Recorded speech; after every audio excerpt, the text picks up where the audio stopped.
Again, good morning, all of you, and to some of you, good afternoon, to some of you, good evening, to some of you, good night. Bonjour à tous, pour certains c'est bonjour, pour certains c'est bonsoir, pour certains c'est bonne nuit. Et bonjour à Vénérable Elisabeth, merci beaucoup d'avoir initié, d'avoir pris l'initiative d'établir,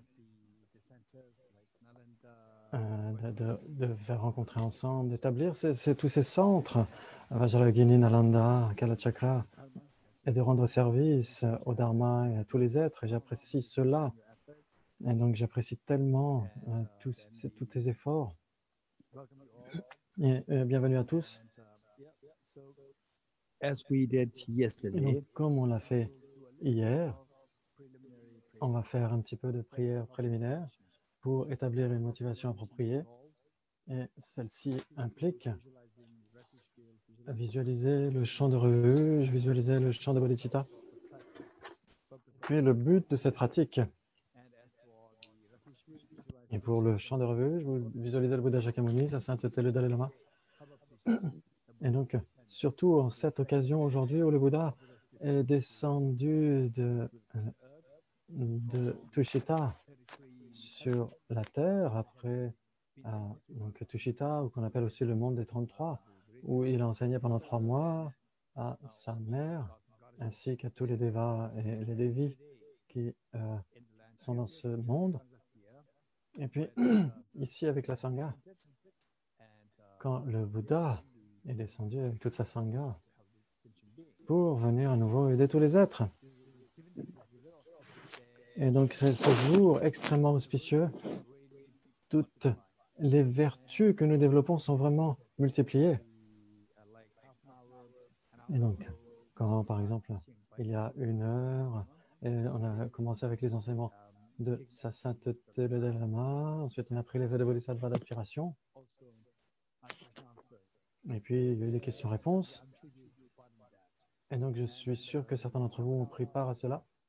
Et donc, quelqu'un a demandé à sa sainteté, comment est-ce qu'on peut faire en sorte que, au cours de la vie à venir, on puisse prendre naissance là où sa sainteté sera. Et sa sainteté a dit clairement ce que nous devrions faire, c'est de mettre de côté les rituels et autres choses. Et donc, en premier lieu, c'est pratiquer la bodhicitta, pratiquer la sagesse de la vacuité. Et c'est ce que nous faisons là avec la production dépendante. Pratiquer cela et générer une aspiration très forte. Et puissais-je renaître à un endroit où sa sainteté le Dalai Lama et les autres grands maîtres, où qu'ils soient, puissent être. Et donc, avec cette aspiration, c'est ce qu'a dit sa sainteté le Dalai Lama. Donc, ce que nous faisons là, ça a un très grand sens dans notre existence. Avec cela à l'esprit, essayons de nous réjouir dans ce que nous faisons aujourd'hui. Et j'apprécie énormément les efforts de Vénérable Elisabeth de nous mettre tous ensemble, de nous réunir. Et donc, pour que nous puissions avoir cette occasion aujourd'hui, et ce texte qui est si précieux, ce sutra de la pousse de riz. Donc, à nouveau, visualisez le Bouddha Shakyamuni, sa sainteté, le Dalai Lama et tous les grands maîtres, toute la lignée des maîtres, de nos maîtres, et la Yeshe, et Lama Zopa Rinpoche, et tous ces grands maîtres, et tous vos enseignants à vous, actuels. Et donc, visualisez-les tous, qui sont tous aimants, compatissants, et je vous embrasse de leur regard, avec leur cœur.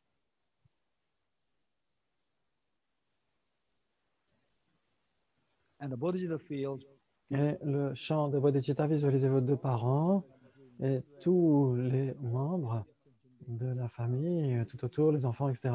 Et tous les êtres tout autour.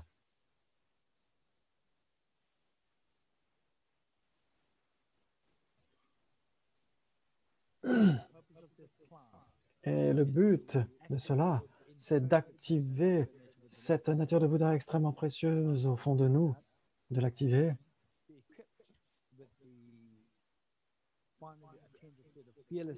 et puis d'obtenir finalement l'état ultime d'intrépidité, d'absence de peur et de bonheur maximal. Et d'embrasser tout cela. Pour cela, tous les êtres, et les libérer eux aussi de toutes ces peurs et de leur octroyer ce bonheur infini. Et donc, quelle que soit quelle que soit votre localisation, votre ethnie, votre tradition, etc., vous avez tous ce potentiel au sein de vous. Et donc, on peut simplement employer des antidotes extrêmement puissants pour développer ce potentiel. Et donc, c'est page 3 dans le livret en anglais. Et nous, c'est en français, page 1, des prières préliminaires. Et donc, laissez faire en sorte que le sens puisse s'écouler. Je rends hommage à Gautama qui, par compassion, a enseigné le Saint Dharma afin d'écarter toutes les vues fausses. Je rends hommage à Gautama qui, par compassion, a enseigné le Saint Dharma afin d'écarter toutes les vues fausses. Je rends hommage à Gautama qui, par compassion, a enseigné le Saint Dharma afin d'écarter toutes les vues fausses. Sangye Chödan Sangye Chonamla Janjo Bardo Dani Kyabsuchi Dage Jinso Yebe Tsoknam Ki Dola Benji Sangye Dola Chödan Sangye Chonamla Chanju Pado Dani Kyabsuchi Dage Jinso Kebe Tsonam Ki Dola Penjere Sangye Dubare Sho Sangye Choda Soge Chonam Na Chanju Pado Dani Kyabsuchi Dage Jinso Yebe Tsoknam Ki Dola Benji Sangye Dola Sho. En le Bouddha, le Dharma et la suprême assemblée jusqu'à l'éveil, je prends refuge. Par les accumulations issues de ma pratique de la générosité, etc., puisse-je accomplir l'état de Bouddha pour le bien de tous les êtres. En le Bouddha, le Dharma et la suprême assemblée jusqu'à l'éveil, je prends refuge. Par les accumulations issues de ma pratique de la générosité, etc., puisse-je accomplir l'état de Bouddha pour le bien de tous les êtres. En le Bouddha, le Dharma et la suprême assemblée jusqu'à l'éveil, je prends refuge. Par les accumulations issues de ma pratique de la générosité, etc., puisse-je accomplir l'état de Bouddha pour le bien de tous les êtres. Je me prosterne devant le parfait Bouddha, suprême parmi tous les orateurs, qui enseigne l'interdépendance selon laquelle il n'y a ni cessation, ni production, ni annihilation, ni permanence, ni venue, ni aller, ni différence, ni identité, l'auspicieuse paix libre de réapplication. Je me prosterne devant la mère des auditeurs, des bodhisattvas et des Bouddhas, qui par la connaissance de toutes choses guident vers la paix complète les auditeurs en quête de pacification, qui par la connaissance des voies permet à ceux qui aident les êtres errants à parachever le bien du monde, et qui par la possession de l'omniscience aide les vainqueurs à exposer la vérité des enseignements. Je me prosterne devant le maître Sugata et protecteur qui, motivé par l'altruisme, est devenu une autorité valide en enseignant aux êtres. Je me prosterne devant le Bouddha qui a éliminé les filets des proliférations conceptuelles et qui est doté des corps divins du vaste et du profond, diffusant pour toujours de nobles raies de lumière, inspiré par la sagesse et la compassion. Aujourd'hui, en la présence du Bouddha, je génère l'esprit d'éveil pour le bien de tous les êtres.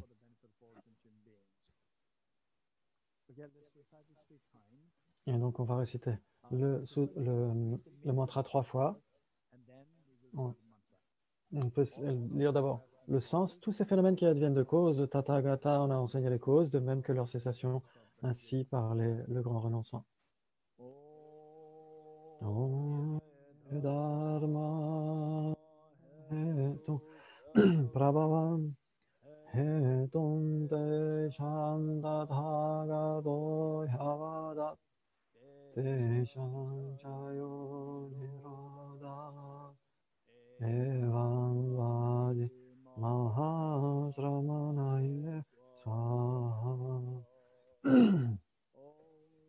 Om Ye Dharma Hetu Prabha Hetum Desham Tathagato Yavadat Desham Jayo Niroda Evam Vadi Mahasramanaye Swaha Om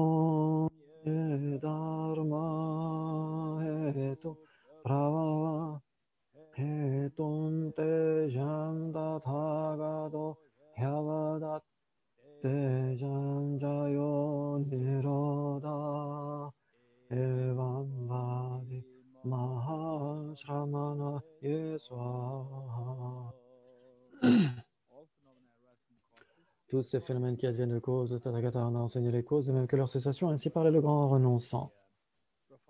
Profond, apaisé, libre d'élaboration, claire lumière et incomposé, tel est le Dharma, semblable au nectar que j'ai découvert, n'ayant trouvé personne qui puisse comprendre cet enseignement, je me retirerai en silence dans la forêt. Inconcevable et inexprimable perfection de sagesse, sans naissance ni cessation de la nature de l'espace, objet de la sagesse individuelle, je me prosterne devant la meilleure des vainqueurs des trois temps.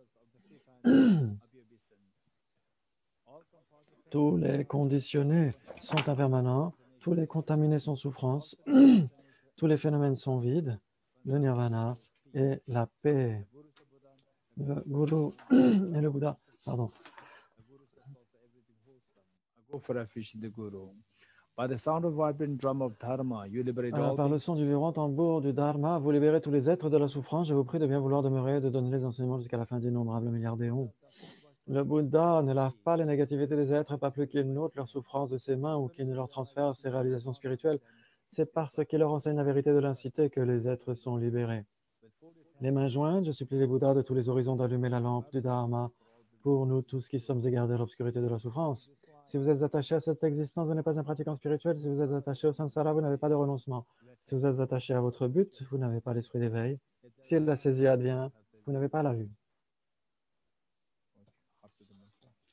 Le mantra du sutra du cœur. Nous allons le réciter 5 fois. Et quand nous le récitons, donc le sens, d'un certain point de vue, est assez simple. Bien sûr, si on va plus en profondeur, cela demande beaucoup d'études, des réflexions extensives. Et là, vous développez la conviction dans le sens de ce mantra. Ce que cela dit ici, Tadhyata, ça veut dire il en est ainsi. Vous êtes quelqu'un qui aspirait à obtenir l'état de libération totale des peurs, qui est le nirvana, et qui voulait obtenir le bonheur infini qu'est l'éveil, associé à cette absence de peur, cette intrépidité. Et donc, c'est la voie que nous essayons de cultiver pour cela. Nous essayons de purifier notre esprit, de nettoyer notre esprit grâce à la sagesse de la vacuité, qui est mue par la force de la bodhicitta, qui elle-même est mue par la force du renoncement, et supportée par la grande compassion sur la base du renoncement. Et donc, c'est comme ça que nous engageons dans ces étapes, gate, gate, paragate, parasamgate, bodhiswaha. Ces 5 étapes. Et donc, ils sont les 5 voies, voies d'accumulation, voies de préparation, voies de vision, voies de méditation et voies au-delà de l'apprentissage. Et donc, ces 5 voies, comment est-ce qu'on passe d'une voie à l'autre, etc., cela demande de nombreuses études. Mais le processus, c'est de purifier notre esprit de ces souillures. Et donc, quand nous récitons ce mantra 5 fois, nous y pensons. Taryata om gate gate paragate parasangate bodhiswaha tadyata om gate gate paragate parasangate bodhiswaha tadyata om gate gate paragate parasangate bodhiswaha tadyata om gate gate paragate parasangate bodhiswaha tadyata om gate gate paragate parasangate bodhiswaha.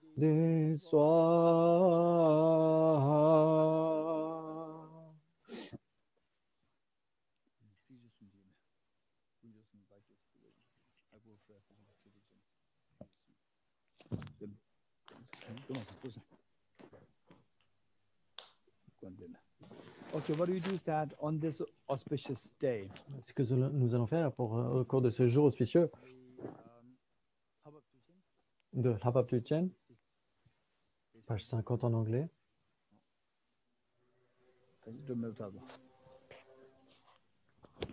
okay, what do you do is that on this auspicious day, Et donc, en ce jour auspicieux, ce qu'a fait sa sainteté le Dalai Lama ce matin, il a donné l'opportunité pour chacun d'entre nous de générer cette bodhicitta, pour que cette graine de la bonté infinie, de la joie pour vous-même infinie, la graine de ce bonheur infini que l'on peut prodiguer à tous les êtres, c'est activé avec la bodhicitta, vouloir obtenir l'éveil pour le bien de tous les êtres. Et donc, nous pouvons réciter cette strophe du fond du cœur. Et donc, dans cette existence, nous sommes connectés avec le Dharma de la tradition de Nalanda et avec sa sainteté de le Dalai Lama, avec ses enseignements. Et donc, nous sommes extrêmement fortunés. Et donc, nous pouvons étudier, par exemple, le Shalistama Sutra, le Sutra de la pousse de riz. Nous sommes extrêmement fortunés, mais qu'arrivera-t-il au cours des existences à venir?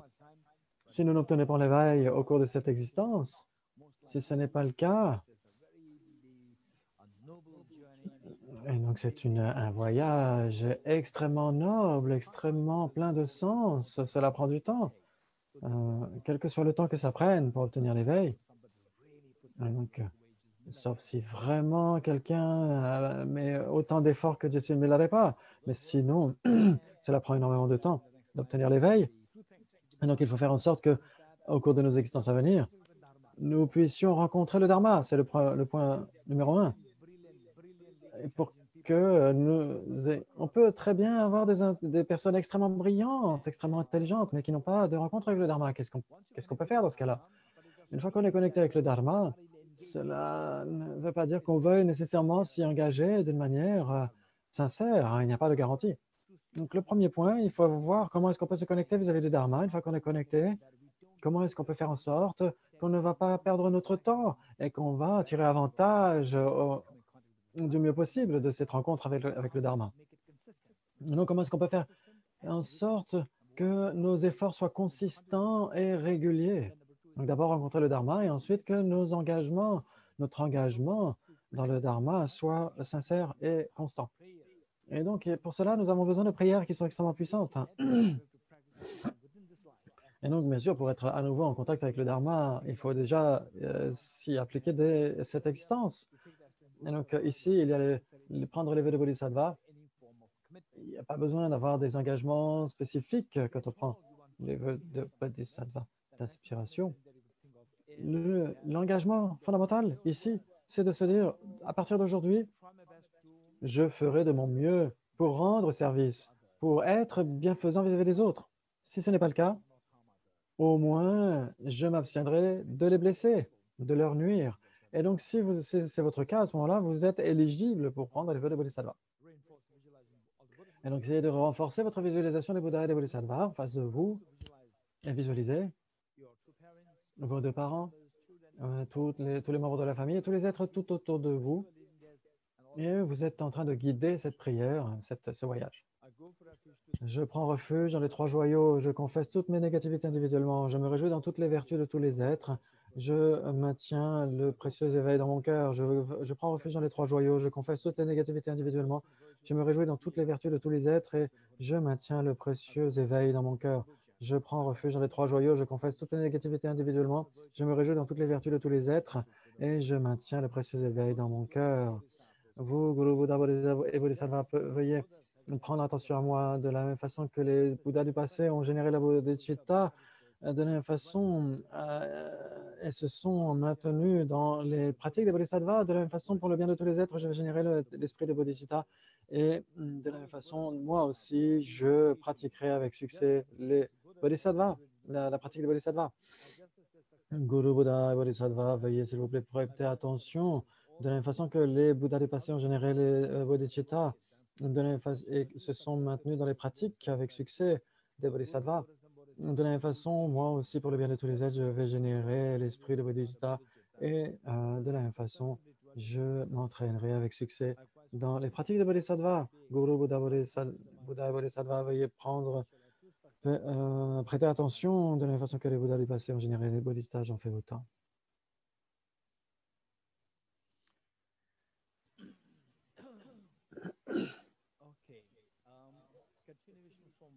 Et donc, on continue par rapport à ce que nous avions fait la dernière fois. Et donc, je suis sûr que vous avez déjà les 12 liens de production dépendante sur les bouts des doigts. Je regarde vos visages. Oui, la plupart d'entre vous, vous l'avez. Et donc, où nous en sommes arrêtés?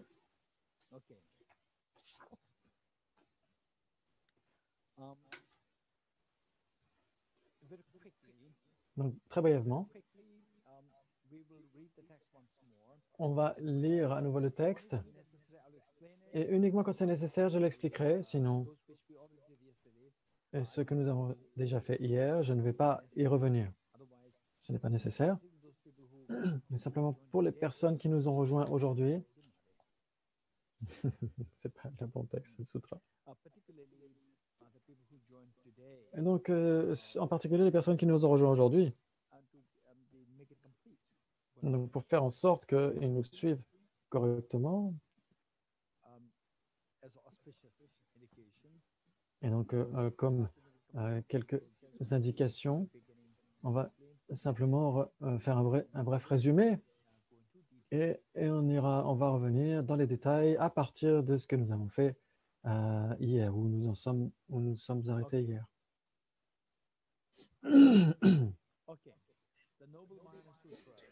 Donc, le noble sutra de Mahayana, la pousse de riz. Ce qui se passe, c'est que le Bouddha Shakyamuni, à un moment donné, était passé devant une rizière et le Bouddha pointait du doigt ses pousses de riz. Et il y avait les moines autour et il leur a dit, moines, regardez cela. Quiconque voit la production dépendante voit le dharma. Quiconque voit le dharma verra le Bouddha. Ça, c'est une chose que le Bouddha a dite. Ensuite, le point numéro 2, c'est parce que ceci existe, cela existe. Et parce que ceci est produit, cela est produit. Ça, c'est le point numéro 2. Et le numéro 3, vous avez, en dépense de l'ignorance, vous avez les formations karmiques contaminées qui surviennent. En fonction des karmas contaminés, vous avez la conscience. En dépendance de la conscience, vous avez le nom et la forme. Et les 12 liens de production dépendante jusqu'au 10e, vous avez le devenir, ensuite 11, la naissance, et 12, la vieillesse et la mort. Et à cause de cela, c'est amoncellement de détresse et de souffrance. Et ensuite, parce que l'ignorance cesse, vous avez les karmas contaminés qui cessent, et parce que le karma contaminé cesse, la conscience cesse, et puis vous avez toutes les souffrances, toutes les misères qui cessent.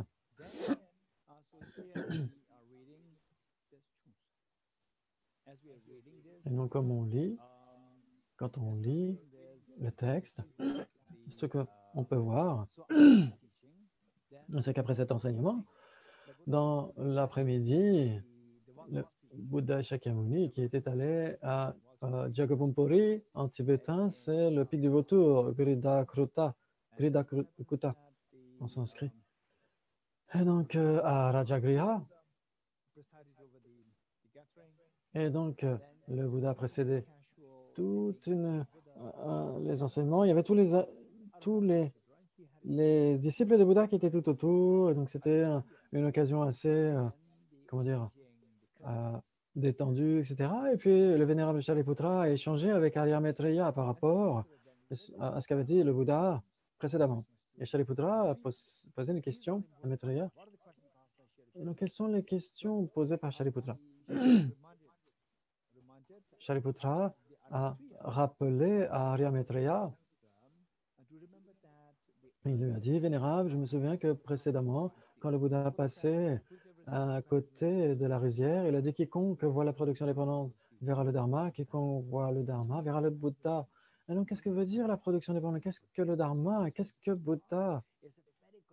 Et donc, ça, c'est une question très contemporaine. Aujourd'hui, Nous sommes en train d'évoquer tout cela et c'est tellement plein de sens. Et donc, en sanskrit, Arya Shalistambhasamama Mahayana Sutra, l'éminent sutra de la poserie, sutra du grand véhicule, hommage à tous les Bouddhas et Bodhisattvas. Ainsi ai-je entendu en ce temps-là le bienheureux séjourner au pic des vautours à Rajagriha, en compagnie de la grande assemblée des moines, au nombre de 1250 et d'une foule très considérable de Bodhisattvas, grands êtres. Les grands êtres, c'est des Mahasattva. Bodhisattva, Mahasattva, vous verrez souvent ces deux mots qui vont ensemble, Bodhisattva, Mahasattva, ici en français, grands êtres. Donc, Bodhi, ça veut dire l'éveil, Sattva, ça veut dire le courageux. C'est la personne qui a le courage d'obtenir, de parachever l'éveil, qui aspire à l'éveil pour le bien de tous les êtres. Maha, ça veut dire grand, Sattva. Maha, ça veut dire grand. Sattva, ça veut dire à nouveau le courageux, le grand courageux. Ceux qui aspirent à obtenir Bodhi, l'éveil, et les grands courageux. Pourquoi ces deux viennent ensemble? Pourquoi pas seulement un seul? Ça, c'est important. On rencontre souvent cela. Quand on parle des grands bodhisattvas, des bodhisattvas extrêmement avancés comme Avalokiteshvara, Maitreya, etc. Et donc, on voit ici le bodhisattva Mahasattva, Maitreya. Et donc, ce sont des épithètes pour les grands bodhisattvas, bodhisattva Mahasattva. Et donc, bodhisattva, c'est celui qui aspire à obtenir l'éveil pour le bien de tous les êtres. Il y a plusieurs éveils. Il y a l'éveil pour soi-même et l'éveil pour bénéficier à tous les êtres. Et donc, le premier type d'éveil, c'est le nirvana. Et donc, l'éveil pour soi-même, la libération individuelle. Et l'éveil qui est l'état de Bouddha pour le bien de tous les êtres. Et donc, bodhisattva, c'est quelqu'un qui a le courage, qui est courageux pour aspirer à l'éveil pour le bien de tous les êtres. Et pour distinguer ces bodhisattvas des Shravaka et des Pratyeka-Buddhas, ceux qui cherchent la libération individuelle, Pratimoksha. Et donc, on les distingue pour dire ceux qui veulent obtenir l'éveil pour le bien de tous les êtres. À ce moment-là, on ajoute le mot Mahasattva. Donc, on va le garder en sanskrit plutôt que grand être. Parce que grand être, ça ne correspond pas vraiment à ce que explique Geshe-la. Donc, Maha, ça veut dire grand. Et donc, ça veut dire que ça n'englobe pas que notre seule personne, cela englobe tous les êtres. L'aspiration est extrêmement vaste. C'est la vastitude du nombre des êtres qui est incluse dans cette aspiration. Et donc, ça veut dire infini. Les êtres sont en nombre infini. C'est tellement grand, Maha. Et l'aspiration est tellement grande, et le but est tellement grand, et l'éveil est tellement grand. L'état d'éveil, c'est bien plus grand que la libération individuelle. Et les êtres en englobent un nombre d'êtres infinis en comparaison avec une autre seule personne. Et cette aspiration de bodhicitta, elle va beaucoup plus loin que la simple aspiration à la libération individuelle. Et donc, c'est pourquoi on les appelle les Mahasattva, pour les distinguer des Shravaka et des Pratyeka-Buddhas. Et donc, le Bodhisattva Mahasattva Maitreya, et donc ils se sont rencontrés, Shariputra, Maitreya, et donc ils se sont assis ensemble et ont discuté, ont réfléchi sur ce que le Bouddha avait enseigné. Alors donc le vénérable Shariputra se dirigea vers un lieu habituellement fréquenté par Maitreya, le Bodhisattva grand tête, et les trouva, ils échangèrent, etc. Alors le vénérable Shariputra adressa ses paroles au grand tête, au Mahasattva, le Bodhisattva Maitreya. Il a dit, le Bouddha a parlé d'un aphorisme. Il a dit, ô moine, quiconque voit le Dharma, voit la production interdépendante, voit le Dharma, quiconque voit le Dharma. Alors après, c'est la traduction en anglais ou en français, production interdépendante ou production dépendante ou existence dépendante, c'est souvent similaire pour Pratitya Samutpada. Et donc cet aphorisme, il a demandé quel était cet aphorisme que le Bouddha avait prononcé. Et donc, comment est-ce qu'on peut obtenir ce bonheur qui est totalement libre des souillures? Quelle est cette production dépendante? Qu'est-ce que le Dharma? Qu'est-ce que le Bouddha? C'est page 98 dans la version de Fayard. Et donc, le Shariputra a demandé ces questions, a posé ces questions au Bodhisattva Mahasattva Maitreya. Et ensuite, comment elles sont liées les uns vis-à-vis des autres? Et donc, on a d'abord l'explication de la production dépendante, et ensuite, comment est-ce qu'elle est liée à au fait de voir le Dharma. Et ensuite, comment est-ce que le fait de voir le Dharma permet de connecter vers le fait de voir le Bouddha?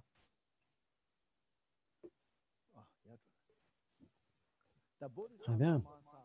Telles furent les paroles de le grand traître, le Bodhisattva Mahasattva Maitreya, répondit alors au vénérable Shariputra, vénérable Shariputra. Vous voulez savoir ce que veut dire la production dépendante?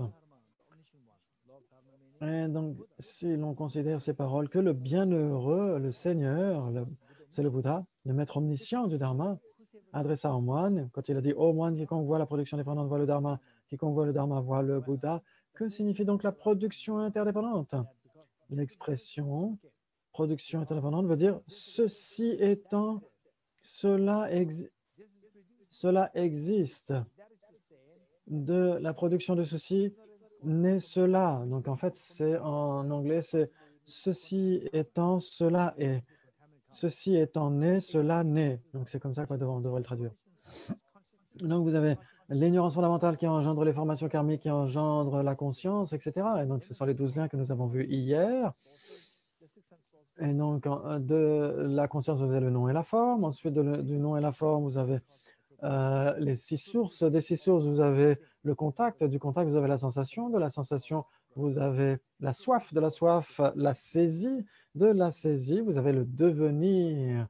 Du devenir, vous avez nécessairement la naissance. Et de la naissance, vous avez la vieillesse et la mort et tout cet amoncellement de souffrance, de lamentation. C'est ce que dit ici le texte, page 98-99. L'affliction, l'alimentation, la souffrance, la tristesse et les tourments. Et donc, on peut voir ici que vous avez l'exposé de la production dépendante parce que ceci existe, cela existe. Parce que ceci est produit, cela est produit. Et à cause de l'ignorance, vous avez les formations karmiques qui sont causées. Et parce qu'il y a les formations karmiques, il y a la conscience qui est engendrée, etc. Et donc, c'est là où nous entrons dans le samsara, dans l'existence samsarique. Et si vous êtes sage, vous pouvez défaire cette souffrance. Si l'ignorance cesse, les formations cessent. Si les formations karmiques cessent, la conscience cesse. Si la conscience cesse, le nom et la forme, etc. cessent. Alors, pardon, ça c'est dans le texte, il faut lire. Il en résulte que lorsque cette ignorance, les formations karmiques cessent, lorsque cessent les formations karmiques, cesse la conscience, etc. Donc, de la conscience cesse, vous avez le nom et la forme qui cessent, les 6 sources cessent, le contact cesse, la sensation cesse, la soif cesse, l'appropriation cesse, le devenir cesse, la naissance de le samsara cesse. Et si la naissance cesse, la vieillesse et la mort cessent. Et donc, tout ce lot de souffrance cesse aussi. C'est cela que le vainqueur appelle production interdépendante. Et donc, c'est là où tous les tourments, les tragédies, les afflictions, les lamentations, tout cela cesse.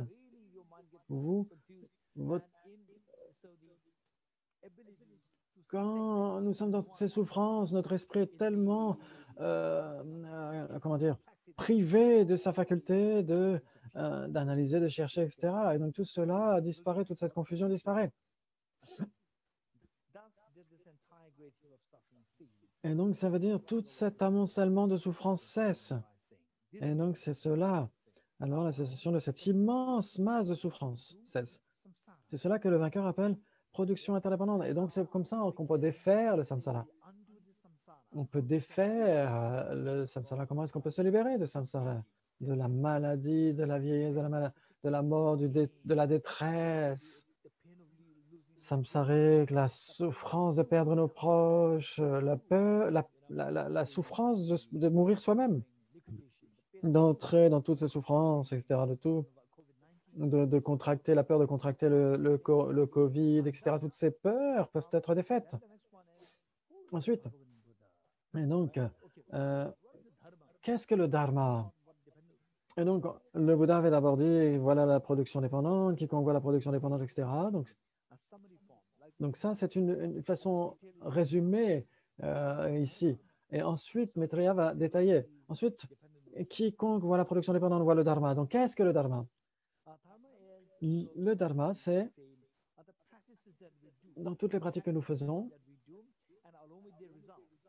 et cela mène vers les résultats.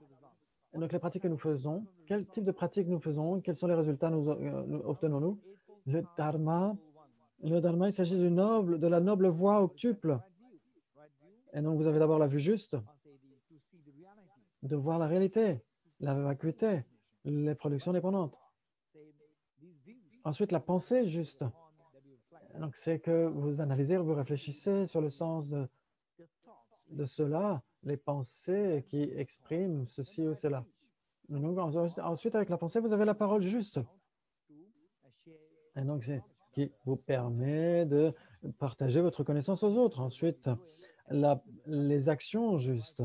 Comment est-ce que vous vous comportez correctement? Ensuite, les moyens d'existence justes. Cela ne doit pas être corrompu, ça ne doit pas être un moyen d'existence inapproprié. Et ensuite, l'effort juste, l'étude, la réflexion, la méditation, etc. Ensuite, l'attention juste pour essayer de développer une stabilité de l'esprit. L'attention permet de générer la concentration. Et ensuite, vous avez le recueillement juste et la concentration, justement. Concentration juste. Et donc, voilà ce qu'on appelle la noble voie octuple. Et c'est l'ensemble constitué par la voie octuple, l'intention du fruit et le passage au-delà de la souffrance que le vainqueur appelle dharma. Donc, ça, c'est en bas de la page 99. Quand on dit gate para samgate bodhiswaha, on parachève ces résultats sur la voie et ensuite le résultat final qui est le nirvana ou l'éveil. C'est ce que le Bouddha appelle le dharma, ce que le vainqueur appelle le dharma. Et donc, quiconque voit le dharma qui verra le Bouddha. Que veut dire le Bouddha? Donc ça, c'est page 100. Parce que, on appelle le bienheureux Bouddha, celui qui pénètre tous les phénomènes est appelé Bouddha. C'est celui qui connaît tous les phénomènes. Il est associé à la sagesse, à l'œil de la connaissance. Et donc les êtres, les Aryas, vous avez ceux qui sont sur Gate Gate, Paragate, Samgate Bodhiswaha, les Aryas. Qu'est-ce qu'on parle d'Arya? Ce n'est pas un terme uniquement poétique. Les Aryas, les êtres nobles ou supérieurs, ce sont ceux qui ont obtenu la voie de vision. La troisième voie, Gate Gate Paragate, Paragate, la voie de vision. Et donc c'est là où commence à être un Arya, les êtres supérieurs. Pourquoi est-ce qu'ils sont supérieurs? Dans la façon de voir la réalité directement. Tant que nous n'avons pas obtenu la voie de vision, les êtres comme nous n'avons pas une réalisation directe de la vacuité. Pour nous, l'illusion est réelle. Et les Aryas, non seulement ils voient la réalité directement, ils voient l'illusion comme étant l'illusion, mais ils voient cela directement. Parce qu'ils ont parcouru la voie de vision. Et la voie de vision, la vision directe de la réalité. Et puis ensuite, ils passent sur la voie de méditation et la voie au-delà de l'apprentissage. Ce sont les voies des Aryas, ces trois dernières voies. Et donc, il est pourvu du corps du Dharma. En français, il y a marqué corps absolu, mais ce n'est pas la bonne façon de traduire. C'est Dharmakaya. C'est le corps de vérité. Ou le corps de vérité. Dharmakaya, Choku en tibétain. Et donc, corps absolu, il faut corriger. Et donc, ici, et du regard, il embrasse ainsi les pratiques des étudiants et les qualités de ceux qui n'ont plus rien à apprendre. Et donc, ça veut dire qu'il contemple tous les phénomènes, les phénomènes des personnes qui sont en train de s'entraîner sur les voies Gate Gate para Samgate, sur les 4 premières voies. Et il connaît aussi les voies au-delà de l'apprentissage, Bodhi Swara. Pour nous, on n'arrive pas à distinguer ces êtres. Mais pour nous, on pourrait dire, bon, ça c'est un Bouddha, ça c'est un Bodhisattva, mais quel niveau de Bodhisattva, etc. Pour nous, c'est très difficile. Tous ces niveaux de distinction pour le Bouddha, pour la sagesse omnisciente d'un Bouddha, il perçoit tout cela. Ensuite, comment doit-on considérer la production dépendante? Page 100 toujours, en haut. Donc ça va être un petit peu technique. Et donc pour cela, je vais donner un petit peu de background, un petit peu de bagage, de préambule. Mais sinon, ça va devenir trop technique. Prêt?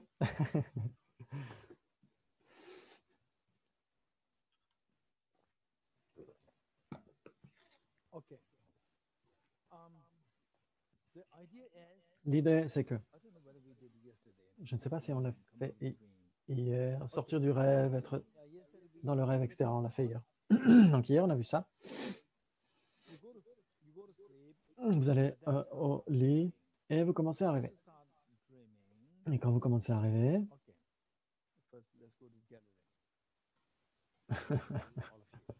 que je vais voir la galerie pour nous voir, on va dire que combien d'entre vous dans votre vie, vous avez eu une connaissance?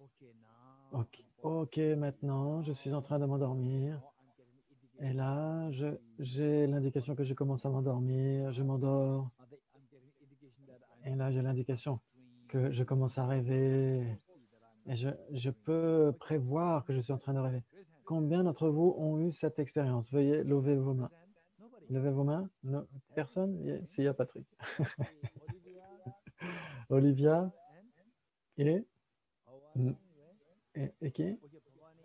Ok, Bhavani, Chandela, Olivia, Marie, Marie-Françoise. Et donc, quelqu'un qui voudrait partager avec nous quelles sont les indications qui sont là quand vous trouvez tellement difficile de vous endormir. Et là, vous avez l'indication, ah là, je commence à m'endormir. Quelle indication avez-vous? Levez vos mains très rapidement, on n'a pas beaucoup de temps. Et donc, je pensais qu'on avait 7 sessions. Et en fait, hier, j'ai compris qu'on n'a que 5. Donc, on va vite passer. Alors, professeur Subhashini. Alors, il faut allumer le micro quand on parle à Geshe-la.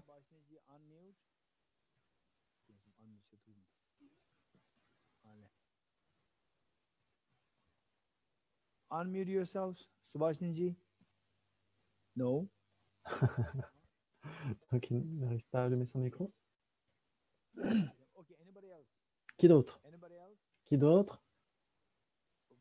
Levez votre main. On ne peut pas entendre Subhashini. Personne? Personne ne veut partager. Ah, si. Marie. Marie, vite. Micro. Tu m'entends? Oui. D'accord. Vite. Ouais, quand on commence à s'endormir, on a ça apparaît comme des hologrammes. Donc, c'est vide. Et puis, ces hologrammes, pour aller vers le rêve, ces hologrammes, ils commencent à se remplir. Ça veut dire que, par exemple, l'hologramme en haut qui a la forme d'un homme, d'un humain, il commence à prendre les habits, la tête et tout ça. Et puis, on rentre directement dedans et puis on commence à voir la scène. Mais tu veux traduire? Oui. Ça commence comme des hologrammes. Ok, Jimbala, translate.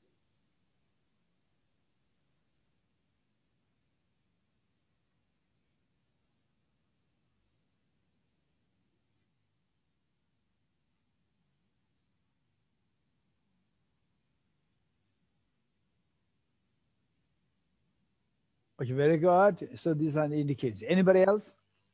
Bien. Qui d'autre? Personne d'autre? Laura?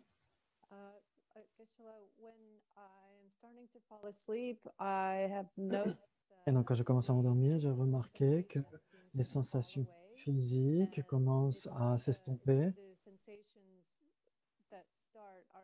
Les sensations commencent à être plus mentales. Donc, les sensations. Qu'est-ce qu'on entend par les sensations physiques? Les sensations tactiles ou visuelles, auditives, etc. Sensations tactiles, ça c'est sûr. Je pense que les physiques impliquent le tactile, l'auditif, l'olfactif, etc. Toutes les sensations physiques. Ok, très bien. Merci. Oui. Oui. Patrick? Oui, c'est l'impression que je quitte le corps grossier pour devenir de plus en plus léger et commencer comme presque si je flottais. So,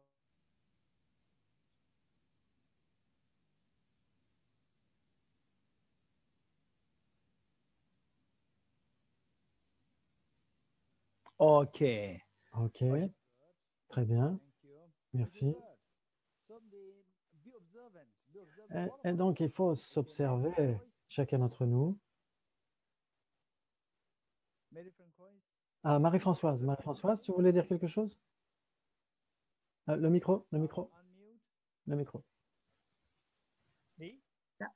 Il m'arrive en rêvant de me rendre compte que je rêve et donc d'être plus attentive à ce qui se passe pendant le rêve.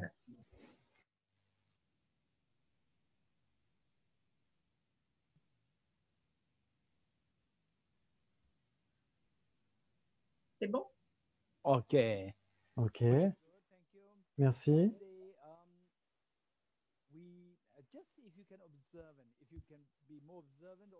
Donc, on peut s'observer soi-même, plus être observateur quand on commence à s'endormir.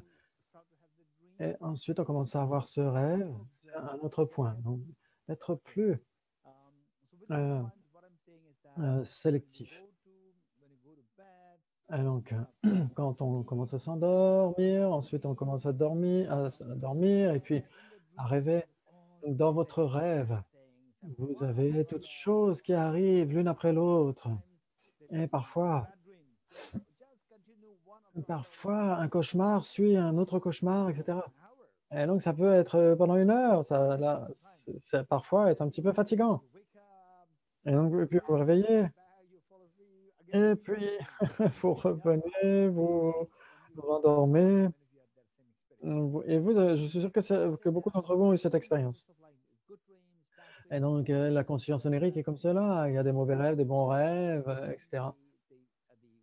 Dans une période de rêve, elle est constituée d'épisodes séparés.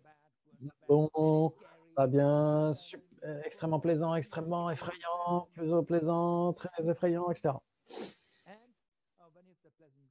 Et quand vous avez des rêves plaisants, pas uniquement plaisants, mais vertueux, et donc vous commencez à aider d'autres personnes, vous aidez une personne pauvre, affamée, vous parlez à cette personne, vous allez parfois vous battre avec d'autres personnes, etc. Vertueux, non vertueux, neutre, etc. Tout cela advient dans une période de rêve. Et donc, si je vous demande,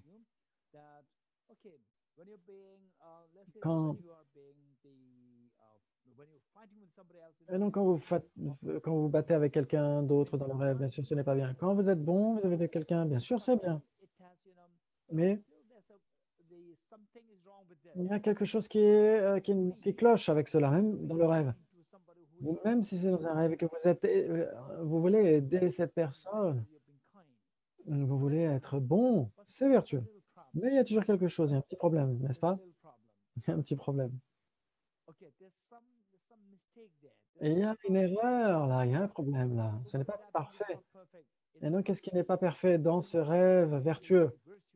Quand vous vous engagez dans la vertu, levez vos mains. Qu'est-ce qui cloche dans ce rêve, même si c'est vertueux? Ruchita? Et c'est parce que Geshe-la, c'est un rêve, ce n'est pas la réalité. Donc, quel est le problème avec le rêve? Quel est le problème? Donc, ce que Ruchita a dit, c'est un rêve. Mais quel est le problème du fait que ce soit un rêve? Ce n'est pas la réalité. C'est ce que j'ai dit. Si ce n'est pas le réel, quel est le problème?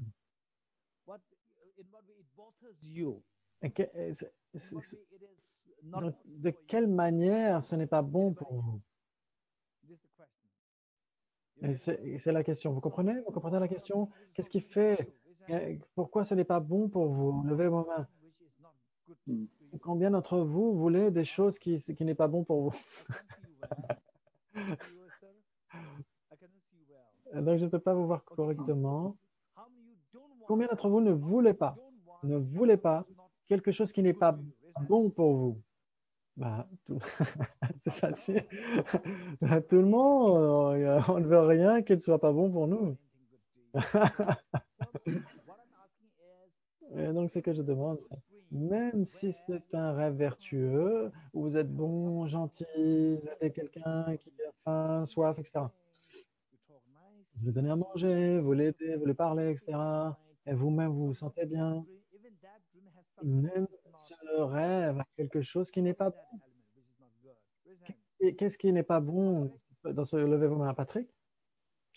Il manque la motivation. Hmm. Motivation. La motivation. Qu'est-ce que la motivation? Quelle devrait être la motivation? Qui d'autre? Merci, merci Patrick. Qui d'autre?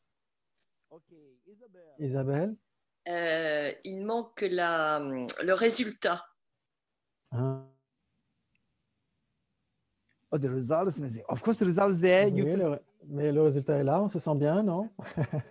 Non, Patrick a dit la motivation. si je Non. donne à manger. Parce que oh, cette personne, à la fin, elle souffre et je veux l'aider. Et donc, vous avez une motivation. Et puis, vous l'aidez et vous vous sentez bien. Donc, les deux sont là. Qui d'autre? Qui d'autre? Vite, rapidement. Il y a quelque chose qui est là. Rosemary? Qui? Pardon? Ah, pardon. Marie? Marie? C'est une hallucination. Ah, pardon, Rosemary. Oui, c'est une hallucination. What's the problem? It's a Quel nice. est le problème? C'est une hallucination sympa. Qu'est-ce qui est faux là-dedans? Qu'est-ce qui cloche là-dedans? Il y a quelque chose que vous ne voulez pas dans ce rêve. Qu'est-ce qui se passe dans ce rêve? Qui? J'ai pas entendu le nom de la personne. Guillaume? Guillaume, c'est ça? Il y a quelqu'un qui s'appelle Guillaume? Il faut allumer le micro. Le micro. Oui. Oui. En fait, il manque l'intention. OK. So, OK, intention is the intention to help. L'intention est là, puisqu'il y a une personne qui est là et on veut agir. Qui d'autre? Justine. Peut-être la volonté, on peut pas agir comme on le souhaite. Enfin, il y a souvent des situations dans lesquelles on est impuissant. On aimerait bien faire quelque chose, on n'y arrive pas.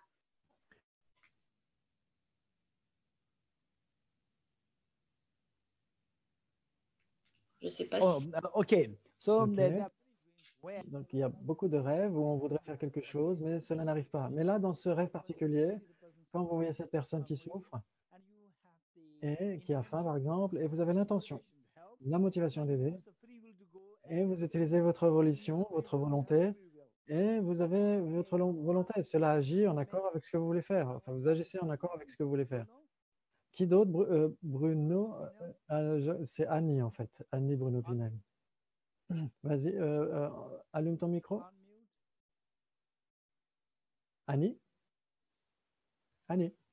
Le micro. Le micro. En bas à gauche de l'écran, il faut. Oui, il faut allumer Voilà, ton ça y est, micro. ça Voilà, y est. c'est bon, ok. Ça y est, il est fait. Ben, je pense qu'il manque la conscience de ne pas pouvoir aider, mais qu'il y a l'ignorance que c'est un rêve, que ce n'est pas une réalité, c'est un rêve. Et le rêve, il y a l'ignorance de la non-interdépendance, de la non-connaissance de l'interdépendance.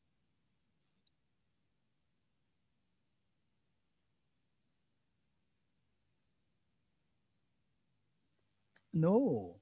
Non. So, if I give food, si je donne de la nourriture, indépendance du fait de donner de la nourriture, cette personne n'a plus faim. Donc, c'est une production dépendante. Et donc, en dépendance de cela, mon bonheur est généré puisque j'ai aidé cette personne. Et donc, on ne nie pas cette production dépendante. C'est incroyable. Qui d'autre? Qui d'autre? Quel sang, Jokarla? Il faut allumer le micro.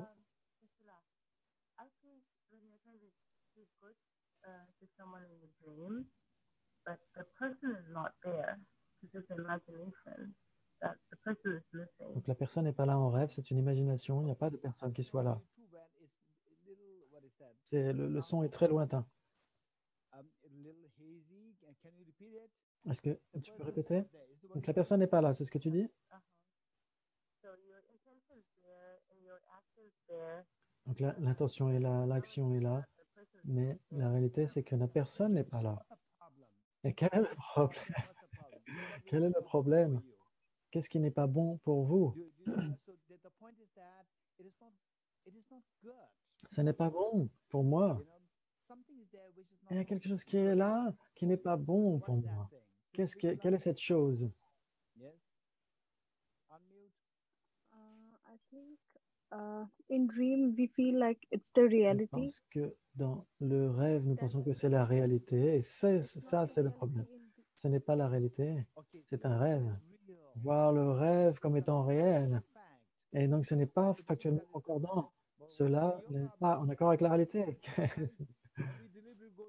Mais parfois, parfois, on va voir un film, on y va délibérément et on prend plaisir à ce film. Mais donc, c'est une question sérieuse. Et donc, vous avez cette jeune femme à Pujas, la jeune sœur.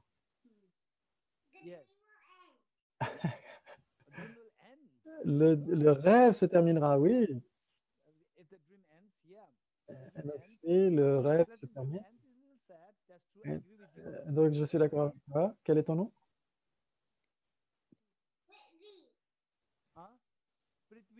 Prithvi.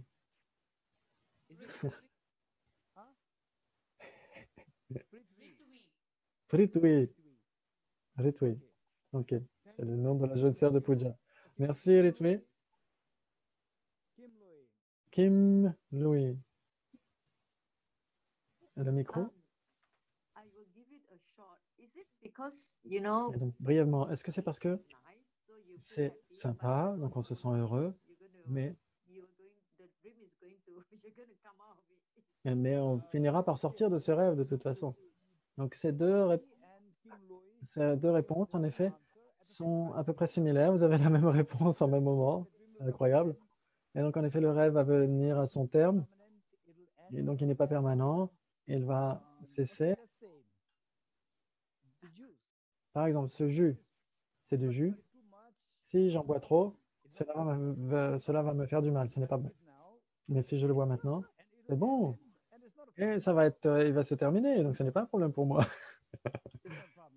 Ce n'est pas le problème. Il se termine, ce n'est pas un problème. Mais je suis d'accord avec toi, avec vous deux. Quand on voit quelque chose qui est si sympa et qui s'arrête, on a un sentiment de frustration, de nostalgie, comment dire, donc je suis d'accord avec vous, en effet. Qui d'autre? Alors, il y a plusieurs personnes.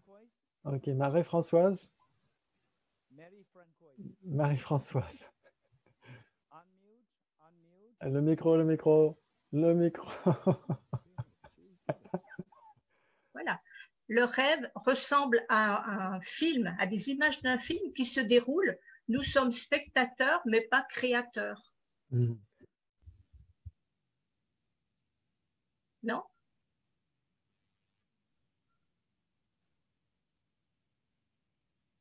C'est bon?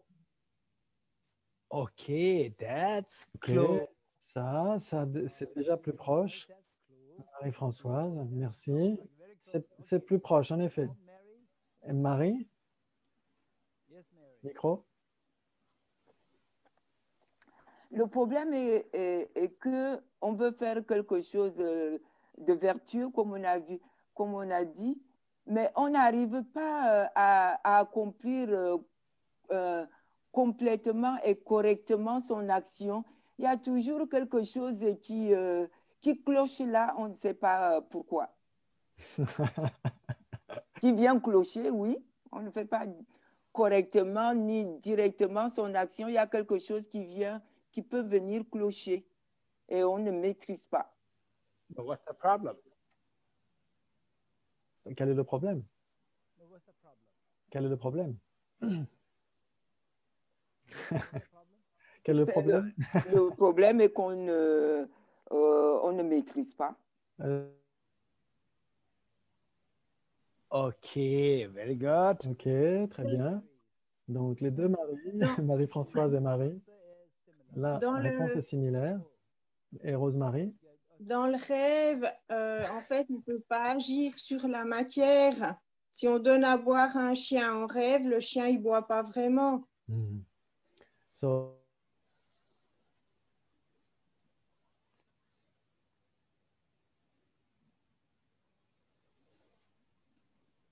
OK, it doesn't matter, but you are happy. mais c'est pas grave, tu es heureuse de le faire. Tu comprends? Tu es heureuse de le faire. Alors, le dernier, Charles? Le problème, c'est qu'on manque de contrôle. On n'est pas sous contrôle. La situation, notre conscience, on n'est pas en pleine conscience. Ah.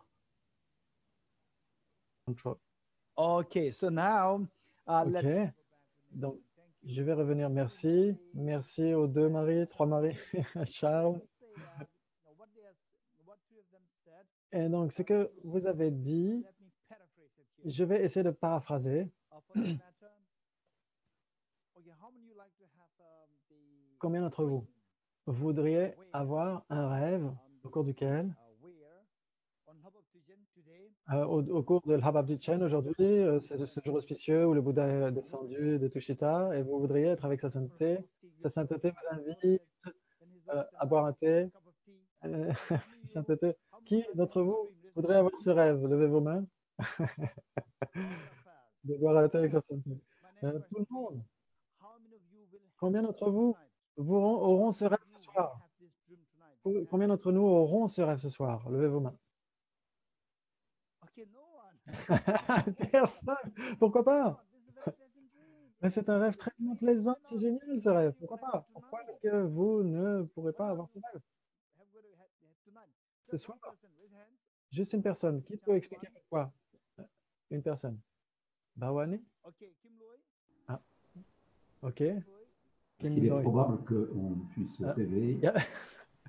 Je l'ai donné la parole à Kim Loy. Pardon. Okay, who's that? Kim Loy. You want to give Kim Loy, and Kim Loy is William, you better. Yeah, Gisela, it's me. The thing is, you can't make it happen, even though you. Vous ne pouvez pas faire en sorte que ça advienne. C'est en dehors de votre contrôle. Donc, n'oublions pas ce que dit William. Ce que William a dit, ne l'oublions pas, c'est que vous voulez cela, mais vous ne pouvez pas faire en sorte que ça advienne. Et Roger, tu voulais dire quelque chose? Je voulais juste dire que la plupart du temps, on passe peut-être la plupart de notre temps à dormir tout en rêvant, mais le lendemain matin, on se rappelle de rien. Et la conscience a malgré tout vécu des expériences.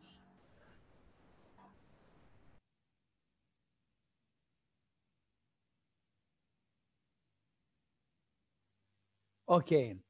That's also true. Sometimes we forget the dream. C'est vrai que parfois on peut perdre ce rêve, perdre le souvenir de ce rêve. On peut l'oublier. Et donc ce n'est pas ce qui est arrivé hier en effet. Mais parfois même ce qui est arrivé hier, je peux l'avoir oublié. Ma mémoire est si mauvaise que je peux oublier. Donc si on m'a demandé ce que j'ai mangé hier par exemple, je pourrais avoir oublié. Le rêve et le non-rêve, c'est pareil de ce point de vue-là. Ce que je dis, c'est que, et on va le dire à nouveau, nous sommes d'accord que nous voudrions avoir un rêve très plaisant, nous avons une audience avec la sainteté qui nous offre une tasse de thé, ce serait merveilleux, mais on ne peut pas. Et donc, on ne peut pas dire je vais avoir ce rêve ce soir. Pourquoi? Parce que on veut que cela advienne, mais on ne peut pas faire en sorte que ça advienne. On n'a aucun contrôle sur le rêve. Vous comprenez? Et donc, ce qui veut dire, c'est qu'il y a un rêve qui survient en dépendance de certaines raisons, mais ce n'est pas en fonction de votre maîtrise. Vous n'avez pas la liberté de choisir le rêve. Vous n'avez pas la liberté de choisir le rêve. Autrement dit, il y a un manque total de liberté. Un manque de liberté, c'est la souffrance, vous comprenez? Le manque de liberté, c'est la souffrance. Donc, gardez cela à l'esprit, maintenant avec cela. Mais non, avec la chose bien avec le rêve, c'est que vous êtes très en bonne santé, par exemple. Vous n'êtes pas positif au Covid, etc. Et dans le rêve, vous avez rêvé que vous avez été testé positif. Et vous avez tellement de tension, de peur, etc. Et dans le rêve, le docteur arrive et il vous donne du paracétamol, ou il vous donne un autre médicament, etc. Et au bout de 7 jours, vous allez bien. Et votre Covid disparaît et vous vous réveillez. Vous n'avez pas du tout eu le Covid en premier lieu. Vous avez rêvé que vous avez contracté le Covid. Et dans le rêve, vous avez vu le médecin arriver qui vous donne le remède approprié. Et dans le rêve, vous êtes guéri. Et en réalité, vous vous réveillez, vous réalisez qu'il n'y a pas eu de maladie d'emblée dans votre rêve. Et donc, vous comprenez? Vous comprenez? Vous voyez? C'est si important pour nous, avec ça à l'esprit. On va revenir au texte. Le concept du dream, du rêve est tellement important. Et donc, c'est ce qu'on retrouve ici dans le sutra. Et donc, comment est-ce qu'on voit la production dépendante? C'est là ce que nous avons vu.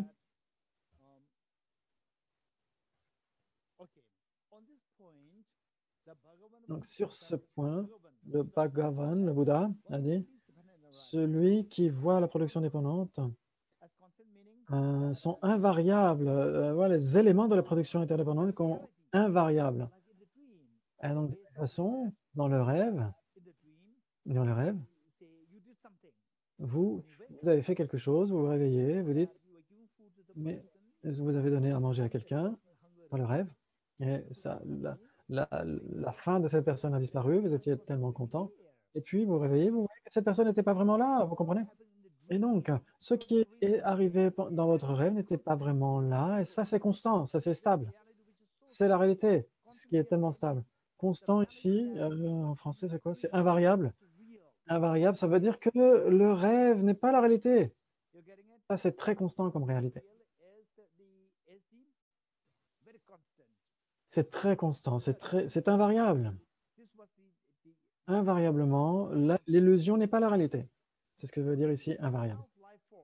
Ensuite, inanimer une personne qui est dans un rêve, cette personne que vous pensiez que vous aidiez, donc cette personne n'avait pas de force vitale, ce n'est pas une vraie personne comme on a vu.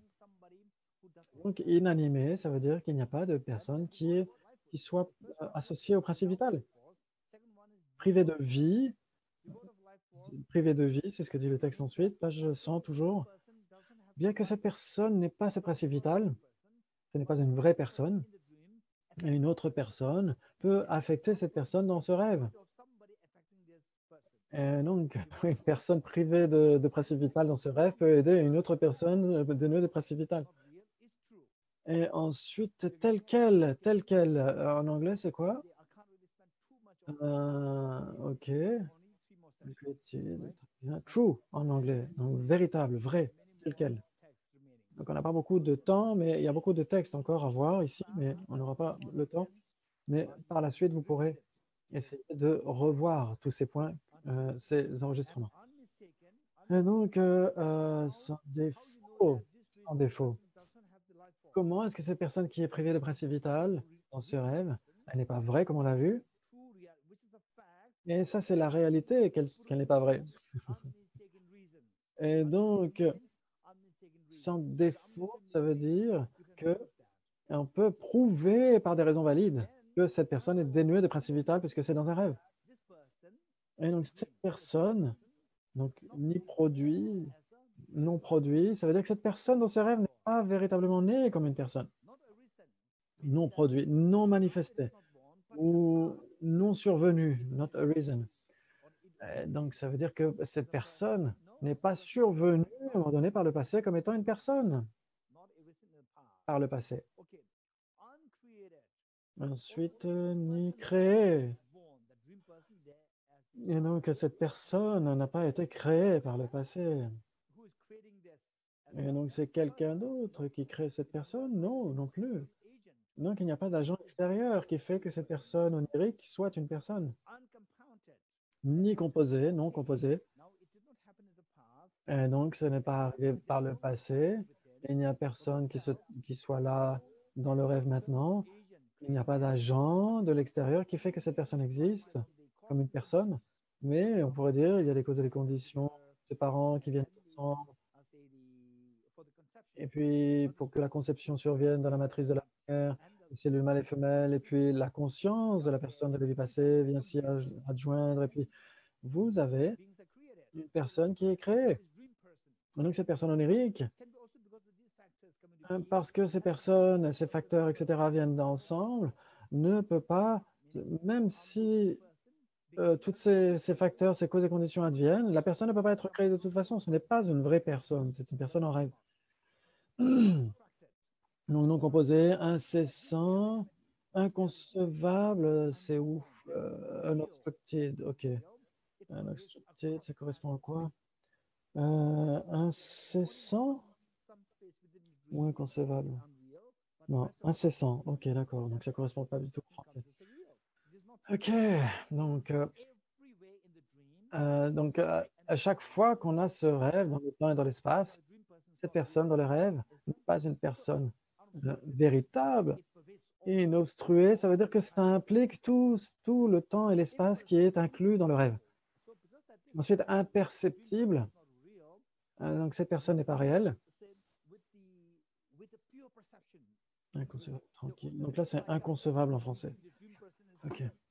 Donc, la personne, vous voyez que vous avez une perception pure, vous voyez que cette personne ne peut pas être perçue comme étant une personne réelle dans le rêve.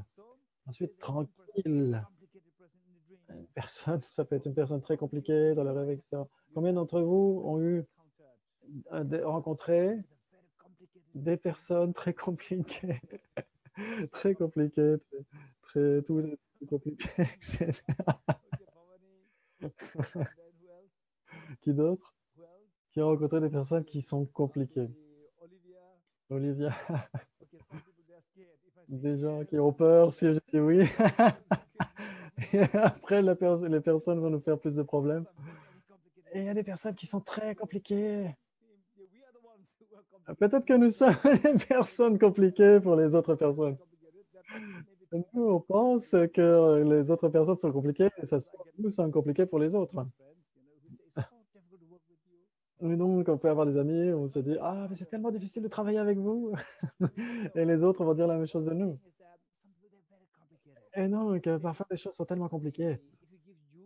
Si vous donnez du jus de fruits, la personne va dire « Qui t'a dit que je voulais du jus ?» Et qui t'a dit que je voulais du jus? Il y a un hack sur le truc. Et donc, si on vous donne quelque chose à quelqu'un, et la personne va dire « Mais qui t'a dit que j'avais besoin de ça? Pourquoi est-ce que tu me donnes ça? » etc. Et donc, avec ces gens compliqués, dans le rêve, vous pouvez voir que ces personnes vont être compliquées, etc. Et donc, vous comprenez, donc, c'est pas réel. Et donc, la personne est tranquille dans le rêve. Et donc, vous sentez la tranquillité. Pourquoi? Parce qu'il n'y a pas de personne compliquée, il n'y a pas de complexité dans ce rêve. L'absence de peur, là, c'est quoi en français? Ok, impavide. Ok. Donc, sans peur. Donc, pendant le rêve, la personne, vous avez l'impression, bien sûr, que ce n'est pas seulement un rêve. Les personnes que vous rencontrez, vous-même, en tant que personne, les personnes autour de vous, ce sont comme des rêves. Cela vient du côté du sujet et pas du côté de l'objet. Le rêve vient de l'esprit, bien sûr, c'est une projection. Il n'y a rien de côté de l'objet. Et donc, c'est pourquoi tout dans l'univers vient fondamentalement du sujet plutôt que de l'objet. Et donc, quand vous regardez cette fleur, et donc vous voyez, tout ce que vous voyez, vous avez l'impression que ça donne, que ça existe du côté de l'objet. Ça, c'est l'erreur. C'est l'erreur de voir les choses réelles comme ça, de leur propre côté, etc. Et donc, l'absence de peur, impavide ici en français, c'est que quand vous avez une forme d'entrevue par rapport à la vacuité, vos peurs commencent à s'estomper, et puis quand ça s'approfondit, la peur se dissout, et l'intrépidité ou l'absence de peur prend place. Et donc ensuite, toutes nos peurs sont nécessairement fondées sur l'ignorance qui saisit en soi. Donc il faut d'abord voir le rêve comme étant le rêve. Le rêve n'est pas réel. Et tout est comme un rêve. Ça, c'est une forme de sagesse. Tout est comme un rêve. On ne dit pas que tout est un rêve. Tout est comme un rêve. Et donc, on voit que l'ignorance qui supporte les peurs, etc., commence à s'estomper grâce à la sagesse. C'est pourquoi nous avons ici l'impavidité, l'absence de peur. Ensuite, insaisissable, alors qu'en anglais, ils ont incontrovertible, donc c'est irréfutable ou infaillible.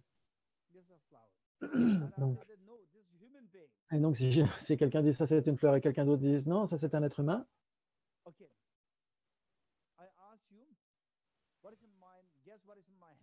et donc je vous demande, qu'est-ce qui est dans ma main? Je vais dire du chocolat. Et je vais dire non. Et vous pourriez me demander, qu'est-ce que cela?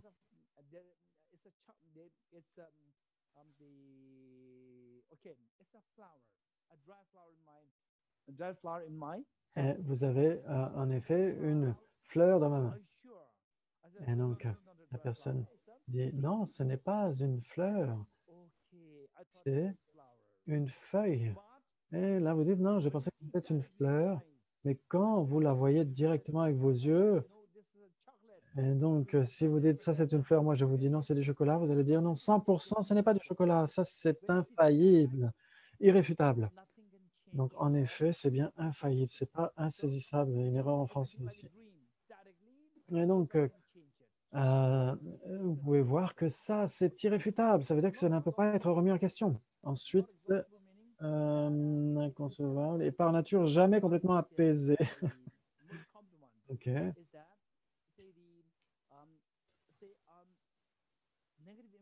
Et donc les émotions négatives, les problèmes mentaux, etc., quand ils sont éliminés, ils viennent à s'épuiser. Donc là, pour l'instant, nous sommes tellement riches d'afflictions, de problèmes, de souillure mentale, etc. On s'efforce, on médite sur la faculté, on développe Bodhicitta, etc. Et donc, les souillures mentales commencent à s'épuiser. Et un jour, quand on deviendra éveillé, elles s'épuiseront totalement. Mais dans le rêve. Ce qu'on a dit tout à l'heure. Vous vous rêviez que vous étiez testé positif au Covid. Et après le traitement, vous recouvrez la santé. Le Covid cesse. Vous vous réveillez, vous voyez que cet épuisement du virus, en fait, cette cessation du virus n'a pas vraiment existé. En fait, la cessation de ce qui existait, entre guillemets, avant, puisque ce n'était pas réel. Le virus lui-même, dans le rêve, n'était pas réel. Donc, son épuisement n'est pas réel non plus. Vous voyez que ce n'était qu'un rêve. Et donc, vous voyez qu'il n'y a pas d'épuisement véritable. Et donc, c'est ce qui est marqué ici. Jamais complètement apaisé. Celui-là voit le réel, lequel est invariable. Donc, quel est cet état d'esprit? Un état d'esprit extrêmement paisible, extrêmement calme comme l'océan. Comme un océan très... Vous avez un océan extrêmement, une mer d'huile, ou vous avez un océan déchaîné.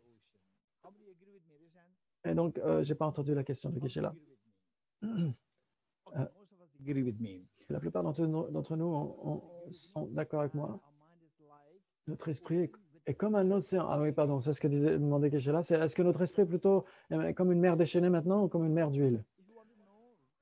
Et donc, si on veut vraiment voir comment notre esprit est tellement perturbé, si nous avions un aperçu de la vacuité, on pourrait sentir le contraste immense entre notre esprit qui est tellement perturbé la plupart du temps, et vous avez un aperçu de la vacuité, votre esprit est tellement paisible, vous verriez le contraste. Et là, vous vous diriez, oh, jusqu'à la réalité de la vacuité, maintenant, je peux voir à quel point mon esprit était perturbé, je ne pouvais pas le voir maintenant, je me rends compte de cela grâce à cette paix. Donc, le contraste entre la perturbation aiguë et la paix aiguë. Et donc, vous voyez, dans le rêve, cette personne qui est totalement perturbée, et vous méditez sur la vacuité, et vous avez le calme. Et là, vous réveillez que cette paix en nature, c'est où celui-là voit le réel par nature complètement apaisé. Jamais complètement apaisé. Ok, on va laisser tomber la version française pour l'instant. Donc, en fait, ce que dit ici Geshe-la, c'est qu'en effet, on a cette distinction entre l'état paisible et l'état qui n'est pas paisible. Et donc, on n'aurait pas quelque chose qui passerait d'un état paisible à non paisible en soi. Le point ici, c'est que nous sommes tous comme dans un rêve. Ma question, quand vous êtes affecté par le rêve, quand vous êtes affecté, quand vous êtes dans le rêve ou dehors du rêve, relevez vos mains. Quand êtes-vous affecté par le rêve? Quand vous êtes dans le rêve ou à l'extérieur du rêve? Marie est un expert. Qui d'autre? Subhashniji. Quand êtes-vous affecté par le rêve? Quand vous êtes dans le rêve ou en dehors du rêve? Le micro, Subhashniji.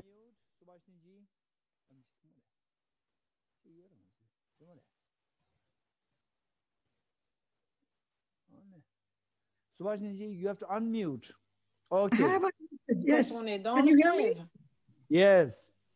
Sometimes when I get up and I remember the dream, then I am upset. Okay. For you. Alors, parfois, quand on peut être affecté par le rêve, dans le rêve et à l'extérieur du rêve aussi. Donc, au contraire. If I have it just before I get up, then naturally I'm affected by it. Okay, juste avant, en effet, c'est ce que je dis, c'est que dans le rêve, quand on un tigre qui vient vous attaquer, Shubhashini, vous avez ce tigre qui vient vous attaquer. What I'm feeling in the dream, but when I'm out of the dream, I know what I'm feeling. Et donc, quand je suis... Est-ce que tu as déjà eu un cauchemar? Oui. Un exemple? Pas pour le moment. Donc, disons que dans le rêve, ton patron dit Shubhashini, pourquoi est-ce que tu es en retard? Tu es viré.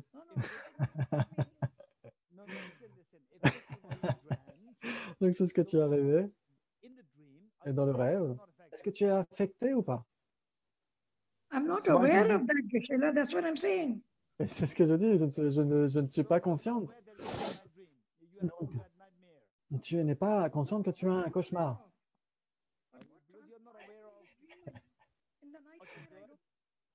Ok, merci, Shubhashini. Qui d'autre? Quand vous êtes affecté par le rêve, dans le rêve ou quand vous réveillez du rêve? Prithvi. Dans le rêve? C'est vrai, oui, c'est vrai. Quand vous êtes dans le rêve, un tigre vient vous attaquer, vous êtes affecté. Au moment où vous vous réveillez, vous êtes soulagé. Oh, je suis tellement chanceux. Vous n'êtes pas affecté quand vous sortez du rêve. Mais quand vous êtes dans le rêve, quand vous êtes dans le rêve, vous êtes affecté. Vous voyez ça comme étant réel. Ouais. Donc le point ici, c'est que donc, en dehors du rêve, quand vous êtes en dehors du rêve, ce tigre onirique ne peut jamais vous attaquer. Vous ne pouvez jamais être attaqué. Vous n'avez jamais, vous n'êtes pas et vous ne serez jamais attaqué par un tigre onirique, vous comprenez? Quand vous sortez du rêve. Votre esprit, en dehors du rêve, n'a jamais été fondamentalement souillé par les perturbations mentales. Ça veut dire que votre esprit ne peut pas être fondamentalement souillé par des souillures oniriques, ni par le passé, ni actuellement, ni à l'avenir. Vous comprenez? Donc, votre esprit est totalement sous la forme de une forme de tranquillité, une paix par rapport aux souillures semblables au rêve. Et donc, ça veut dire que là, pour l'instant, nous avons des souillures mentales et nous sommes affectés. Est-ce que vous êtes affecté par vos souillures mentales ou pas? Vous êtes affecté par vos afflictions? Oui ou non? Oui. Isabelle, est-ce que tu es... Oui, oui, oui, oui. Qui d'entre vous n'est pas affecté par ces souillures mentales? Levez vos mains. Combien d'entre vous est affecté par vos souillures mentales? Et donc, vous êtes affecté, en effet. Si vous n'étiez pas affecté, et donc vous arrivez aux enseignements, vous viendriez pour me tester moi si vous n'étiez pas affecté. Ça veut dire que vous viendrez à l'enseignement pour me tester moi, pour me faire passer un examen. Non pas parce que vous auriez besoin de l'enseignement. Donc, en effet, nous sommes affectés. Et donc, nous sommes en état de rêve. Pour l'instant, nous sommes dans ce rêve. Il y a deux types de rêves, des rêves conventionnels et il y a des rêves qui ne sont pas conventionnels. On peut se réveiller d'un rêve conventionnel tous les jours, mais on ne pourra jamais se réveiller d'un rêve non conventionnel tant qu'on sera dans ce rêve. Et donc, c'est ces souillures mentales qui nous affectent. Ces souillures mentales qui nous affectent, ce sont des souillures oniriques de ce rêve non conventionnel. De la même façon que nous nous réveillons d'un rêve conventionnel, pour nous, il est très important de nous réveiller de ce rêve non conventionnel. Donc, c'est pourquoi ces souillures ne nous affecteront plus jamais, vous comprenez? Parce que ces souillures, notre esprit, du point de vue de se réveiller, de ce rêve non conventionnel, notre esprit est paisible et tranquille depuis le début. Et donc, on peut se réveiller totalement. Comment on peut se réveiller? En voyant la réalité telle qu'elle est. Et donc, ce que nous lisons ici, et donc, par nature, ce n'est jamais complètement apaisé. Et donc, c'est que ce rêve non conventionnel ne peut pas être affecté par les souillures mentales oniriques. Elles n'ont pas le pouvoir de me perturber par nature, de manière inhérente. Et donc, c'est pourquoi il ne peut pas être apaisé par nature, puisqu'il n'a jamais été vraiment affecté par nature, par ces souillures. Donc, c'est là où il y a cette distinction entre apaisé et non apaisé. Ensuite, celui-là voit le réel, lequel est invariable et inanimé. Donc, la production dépendante. La production dépendante, elle devrait être vue avec ses attributs. Et donc, le dharma, la production dépendante, le dharma et le Bouddha. Donc, ensuite, le Bouddha dit, ok. Il réalise ainsi le sublime dharma dans son évidence. Pardon, c'est pas ça. Celui-ci voit le réel, lequel est invariable et inanimé, privé de vie, tel quel, sans défaut, ni produit, ni manifesté, ni créé, ni composé, incessant, inconcevable, c'est quoi? Irréfutable, infaillible, tranquille, dénué de peur, insaisissable, c'est autre chose, c'est imperceptible, et pur par nature, et par nature jamais totalement apaisé. On analyse ainsi le sublime dharma dans son évidence, et l'on dit de lui qu'il voit le Bouddha. Son insurpassable corps de vérité paraît de la sagesse véritable. Donc, ça veut dire que si nous voyons les choses comme cela, nous nous réveillons de ce rêve. De quoi? De quel type de rêve? De quel type de rêve? De quel rêve vous vous réveillez? Quand vous voyez toutes ces caractéristiques que nous avons examinées maintenant, vous vous réveillez de quel type de rêve? Conventionnel ou non conventionnel? Qui veut dire? Qui? Levez vos mains. Oui. Quels sont là? Quels sont là? Oh. Thank you. Le rêve non conventionnel, merci. Oui. OK. Et donc, depuis quand avons-nous eu ce rêve non conventionnel? Depuis quand? Depuis qui veut répondre? Depuis quand avons-nous eu ce rêve non conventionnel? Levez vos mains. Virginie.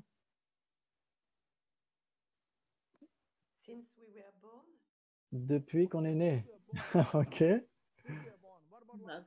Mais par rapport aux vies passées, on était réveillé, ensuite on s'est endormi? Non. Depuis le début. Il n'y a pas de début. Donc depuis un début sans début. Donc depuis des temps sans commencement. Depuis des temps sans commencement. Merci. Et donc, le rêve conventionnel, on s'en réveille tous les jours. Mais les rêves non conventionnels, on ne s'en réveillera jamais si on ne fait pas un effort pour se réveiller. Qui veut souffrir? Pardon. Qui ne veut pas souffrir? Pardon. Qui ne veut pas souffrir? Levez vos mains. Très bien. Et donc, si vous voulez vraiment pas souffrir, et donc, est-ce que ce sont les garçons ou les filles qui ne veulent pas souffrir? Qui? Les deux. Les deux. Et pour les religieux, les non-religieux, les personnes religieuses et les personnes non religieuses. Qui? Les deux. Les Français et les non-Français. Qui? Les Français et les non-Français. Les deux. Très bien. Les personnes éduquées et non éduquées, lesquelles? Les deux. Bouddhistes, non-bouddhistes, les deux. Levez les mains. C'est vrai. Si vous ne voulez pas souffrir, vous devez vous réveiller de ce rêve de l'ignorance, de ce sommeil de l'ignorance. Comment est-ce que vous vous réveillez de ce rêve non conventionnel pour voir que tout vient fondamentalement du sujet et non rien de l'objet? Et donc, pour cette raison que le Bouddha est le pleinement éveillé. Vous comprenez? Le Bouddha est révéré comme étant le pleinement éveillé. Il est libre de tout. Il est libéré du fait d'être affecté par tout ce qui fait partie de ce rêve conventionnel. Et donc, il s'est réveillé de sommeil de l'ignorance. Et toutes les activités du Dharma, les prosternations, les pujas, réciter les mantras. Et donc, toutes ces choses sont des aides pour que nous puissions activer cette sagesse, pour voir la réalité telle qu'elle est et pour qu'on puisse voir que tout vient de notre esprit. Et pour cela, il est si important que les voies qui mènent vers l'éveil, ces voies soient divisées en deux, les voies qui mûrissent et les voies qui libèrent. La sagesse de la vacuité, c'est une voie qui libère. Et toutes les autres voies sont des voies qui mûrissent. Mûrissent, ça veut dire qu'ils nous aident à mûrir, à générer ensuite cette sagesse de la vacuité. Et donc, c'est ce qui nous libère du samsara, c'est la sagesse de la vacuité. Et donc, c'est pourquoi ce sutra est si précieux pour nous. Et donc, on va continuer dans le texte. Toujours page 100.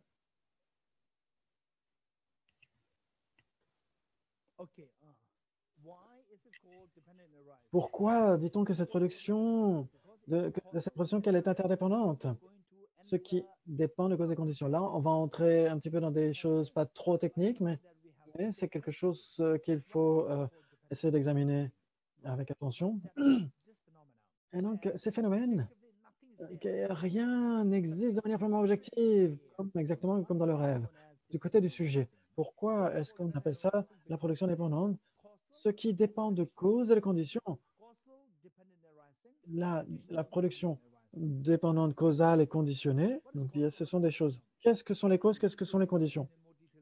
Et donc, on va l'expliquer en plus en détail maintenant. Dans cette, le Bouddha, on ne dit ni dépourvu de cause ni dépourvu de conscience. Voilà pourquoi on l'appelle production interne. À ce propos, en bas de la page, le bienheureux, le Bhagavan, a dit, pour résumer, les caractéristiques de la production dépendante.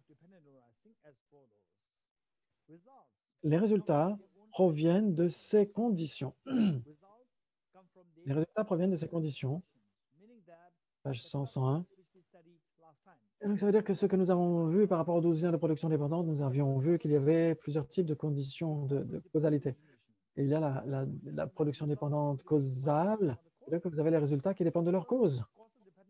Et donc, le premier type de production dépendante causale qui implique tout l'univers est gouverné par la production dépendante causale. Et donc, quelle est cette production dépendante causale? Et donc, le bienheureux dit, donc les résultats proviennent de ces conditions. Et donc, c'est quoi la réalité? Cette réalité que des résultats viennent de leur cause. Est-ce que c'est dicté par le Bouddha? Est-ce que c'est créé par le Bouddha? Non, c'est la réalité. Le Bouddha n'a fait que découvrir cela, le Bouddha ne l'a pas inventé. Donc, il a simplement décrit la production dépendante. Il n'a pas inventé la production dépendante. Le Bouddha Shakyamuni est apparu il y a 2600 ans. Et cette production dépendante a toujours fonctionné bien avant le Bouddha Shakyamuni. Bien avant que le Bouddha devienne Bouddha. Donc, depuis que l'univers fonctionne grâce à la causalité. C'est exactement ce qui existe avant le Bouddha Shakyamuni, avant les Bouddhas, avant les Tathagata. Donc, que les Tathagata se manifestent ou non, Tathagata, les Bouddhas, se manifestent ou non dans ce monde, telle est la réalité des phénomènes, la vraie réalité, pas la réalité absolue, hein, la vraie réalité des phénomènes, il n'y a pas de réalité absolue. Et donc, ce que l'on nomme ainsi, c'est la vraie réalité, la véritable réalité. Réalité absolue.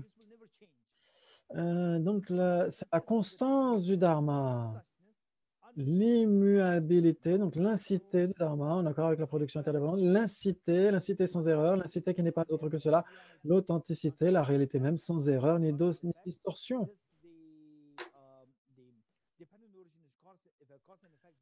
Et donc, la production dépendante causale, elle est consistante avec l'incité. L'incité, c'est la réalité. C'est la véritable réalité des choses. Et donc, on peut la prouver comme étant non erronée. Elle est sans erreur. Par exemple, ce serait quelque chose qui serait vrai quelque part en France et pas ailleurs. Par exemple, est-ce qu'on roule à gauche ou on roule à droite, etc. C'est correct en France. En France, vous suivez une règle et dans d'autres pays, vous suivez une autre règle. Mais quand c'est la causalité, les causes et les effets opèrent de la même façon où que vous soyez, où que vous alliez. Ce n'est pas partial. Voilà. La réalité sans erreur, c'est l'authenticité. Et c'est la vérité. C'est sans erreur ni distorsion. Donc, ce n'est pas trop difficile, c'est un petit peu technique. Et donc, mais il y a plus. Cette production indépendante provient de deux choses. Lesquelles? Vous avez la dépendance, vous avez les causes et les conditions. Vous avez ces deux choses. Ça n'a pas été encore expliqué pleinement, mais on va étudier un petit peu plus là. Et maintenant, quelle est la production dépendante? Vous avez deux choses. Vous avez la dépendance de cause d'une part et de conditions d'autre part, qu'à leur tour, on considérera sous leurs aspects extérieurs et intérieurs. Vous pourriez vous sentir un peu perdu pour l'instant. Ne vous inquiétez pas, on va le faire un petit peu plus simple pour l'instant. Vous avez la production dépendante extérieure et la production dépendante intérieure. À l'extérieur, vous avez la causa, vous avez les conditions. Et à l'intérieur, vous avez les causes et les conditions aussi. Vous avez les causes et les conditions, que ce soit à l'extérieur ou à l'intérieur. Vous comprenez? OK. Et donc, je vais le dire à nouveau. Vous avez la production dépendante. Nous voyons ici 4 termes. L'un, c'est les causes, la relation causale, et la relation conditionnelle. Et chacune des deux est interne et externe. Bien, je vais l'expliquer. Vous avez d'abord externe et interne. Qu'est-ce qu'on entend par interne? Vous avez les êtres. Les êtres, c'est les êtres. Et l'extérieur, c'est les endroits dans lesquels les êtres vivent. Vous avez la planète, vous avez les fleurs, vous avez toutes ces choses qui ne sont pas la personne, qui ne sont pas les êtres eux-mêmes. Et tous les phénomènes composés à l'extérieur. Et vous avez la personne. La personne, c'est ce qui est interne. Et tous les phénomènes impermanents à l'extérieur, qui ne sont pas la personne, c'est ce qu'on appelle la causalité extérieure. De la même façon, à l'intérieur, vous avez la causalité et la conditionnalité. Vous avez les causes et les conditions. Moi, en tant qu'un être humain, et les chats sont des animaux, et les esprits avites, etc., les enfers, etc. Vous avez par exemple l'eau qui est dans notre corps, les chats aussi ont une forme d'un corps entier, etc. Vous avez la solidité, c'est l'élément E, l'élémentaire, pardon. La cohésion, c'est l'eau. Et donc ça, c'est l'eau, l'élément O qui fait la cohésion des particules, etc. Quand vous mangez de la nourriture est digérée, c'est l'élément feu, la chaleur, etc. Il y a un son, un parasite. Et donc, mais il y a quelque chose, donc ça c'est commun, mais il y a quelque chose qui est unique aux êtres humains, les 12 liens de production dépendantes. Qu'est-ce qui fait que moi, je suis un être humain? Qu'est-ce qui fait qu'un autre être, ou une autre personne est un animal, ou une autre personne est un prétat, etc. Cela dépend des causes. Et vous avez les causes et les conditions qui sont communes aux humains et aux non-humains. Donc les éléments, terre, eau, feu, air, espace, etc., c'est commun à toutes ces personnes, humaines et non humaines. Ce qui est unique, c'est ce qu'on parle des causes, les causes et les conditions qui sont spécifiques. Causes et conditions, ça veut dire la même chose en général, mais ici, dans ce contexte, les conditions, c'est ce qui fait que c'est commun à moi, vous, les chats, les chiens, etc. Et puis, vous avez des causes qui sont uniques pour les êtres humains, etc., etc. Qu'est-ce qui est unique?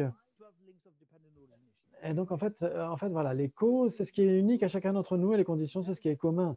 Et donc, ici, vous avez les causes et les conditions. Vous avez besoin de tout ça. J'ai besoin de la terre, l'eau, le feu, l'air, etc., pour faire en sorte que je me soutienne moi-même. Et c'est la même chose pour vous. Ça, ce sont les conditions. Et donc, ça, c'est pour l'intérieur. Donc, ici, ensuite, les causes, c'est les 12 liens de production dépendantes.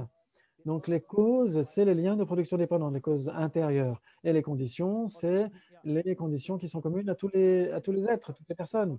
Et donc, c'est la terre, l'eau, le feu, l'air, la conscience, etc. Ensuite, la causalité extérieure, vous avez les plantes. Vous avez des plantes qui ont les causes et les conditions aussi. Vous avez les causes principales, les conditions communes. Par exemple, vous avez un arbre, cet arbre. Vous avez la graine qui est une cause spécifique. Vous avez sa graine unique qui est une cause. Et avec cette graine unique, vous avez d'autres choses qui viennent ensemble. Pour la même plante, l'eau, la terre, le feu et l'air, etc., vous avez besoin de ça aussi, de ces conditions. Elles sont aussi nécessaires pour que la graine génère la plante. Donc, vous avez la graine qui est une cause unique et vous avez les conditions. Et donc, vous avez la dépendance intérieure et la production dépendante intérieure et la production dépendante extérieure. Et donc, à chaque fois, vous avez la production dépendante par rapport aux causes qui sont spécifiques, les conditions qui sont communes à l'intérieur. Et vous avez la production dépendante extérieure qui est aussi dépendante de causes qui sont uniques et des conditions qui sont communes. Et donc, on va lire cela de manière plus claire. On va s'arrêter pour aujourd'hui, pour cette session, on va s'arrêter. Et on y revient dans la prochaine session à 9h30.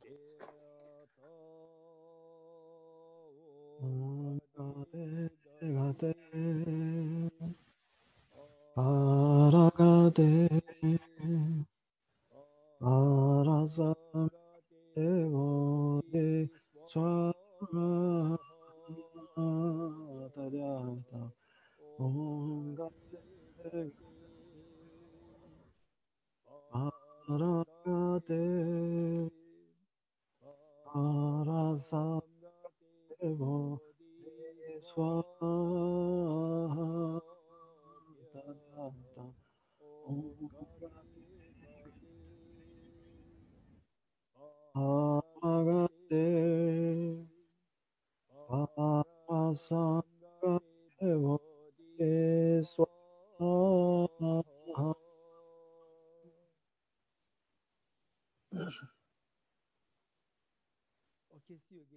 À tout à l'heure.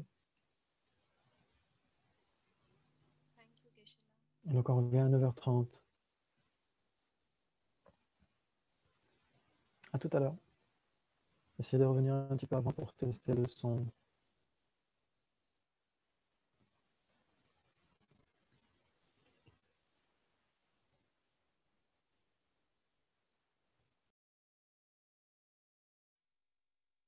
Geshe-la, Indian time? Geshe-la, Indian time?